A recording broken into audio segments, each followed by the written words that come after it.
नारायणगढ़ से श्री गुरपाल जी हैं। गुरपाल जी से दिल्ली में हुए छात्रों के साथ दुर्व्यवहार के कारण इसके बारे में क्या आप कहना चाहेंगे गुरपाल जी? क्योंकि दिल्ली में बच्चों के साथ बहुत ज़्यादा बर्बरता हुई है और इसको किस दृष्टि से देखेंगे आप? क्या उनके बारे में क्या सोचते? नमस्कार जी। जी, मैं गुरपाल सिंह।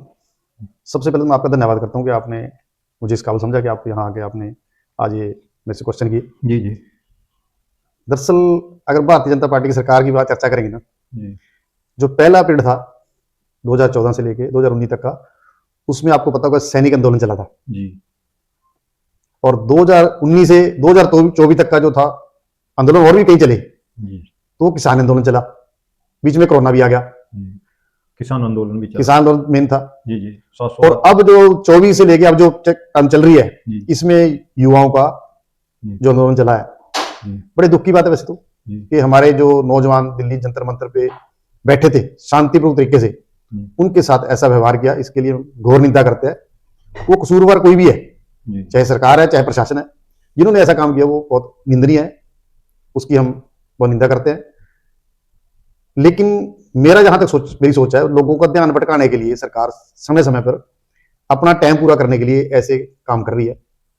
आपने पहले और भी देखा होगा, जी, छोटे छोटे आंदोलन बीच में चले हैं, जी, उनको तो मसल दिया जाता है। जी, लेकिन ये 3 आंदोलन बेकाबू हुए सरकार से, जी, जी, सैनिक आंदोलन भी, जी, और आपका किसान आंदोलन भी, और अब युवा आंदोलन भी।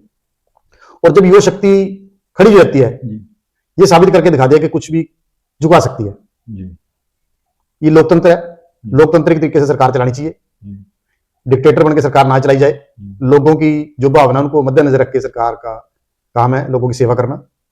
जी, और जो यूथ है जी, आज समझ चुका है, पहले वाला यूथ नहीं है, लेकिन क्रांति जब भी कभी लेके आया, जी, वो किसी भी युग की बात कर लो, जी, जी, तो यूथ लेके आया। जी, और आज जो एक बहुत बड़ी क्रांति पूरे देश में चल रही है, वो यूथ ने एक साबित कर दिया कि अब हम दोबारा से अगर सरकार के खिलाफ खड़ा होना पड़ा तो खड़ा हो सकते हैं। और खड़े होकर उन्होंने पूरे देश को जागरूक किया कि अगर युवाओं का कोई अधिकार छीनना चाहेगा तो अधिकार छीनने नहीं दिया जाएगा। इसके लिए राजनीति से उठकर, जी, राजनीतिक पार्टी से उठकर हम सबका कर्तव्य बनता है कि उनका साथ दें। और अगर शिक्षा मंत्री का इस्तीफा दिलाया जी, केंद्र सरकार ने, जी, और उसके बाद कहा कि हम इसका सुधार करेंगे, कानून बनाएंगे, कानून बनाने से ज्यादा जरूरत है लोगों का, युवाओं का मन जीतना। अगर पेपर लीक या कोई ऐसे गपड़े ना हो कि उनका हक जिससे छीना जाए, तो मेरे ख्याल युवाओं का मन जीता जा सकता है। जी, जी, रोजगार का इंतजाम किया जाए। जब 2014 में एक भारतीय जनता पार्टी की मूवमेंट चल रही थी, जी, ये कहा जा रहा था हर रैली में, हर जलसे जुलूस में, कि साल में 2 करोड़ युवाओं को रोजगार देंगे, नौकरियां देंगे। जी, लेकिन आज युवा इस उस पे है कि वो 2 करोड़ की बात जो कही थी वो तो कही भी नहीं।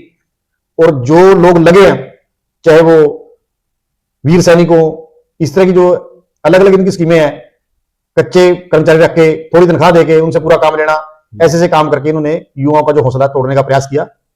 मैं मौजूदा सरकार से आपके माध्यम से यही कहूंगा कि युवाओं को हक ना मारा जाए, युवाओं को हक दिया जाए, ताकि हमारा देश तरक्की कर सके।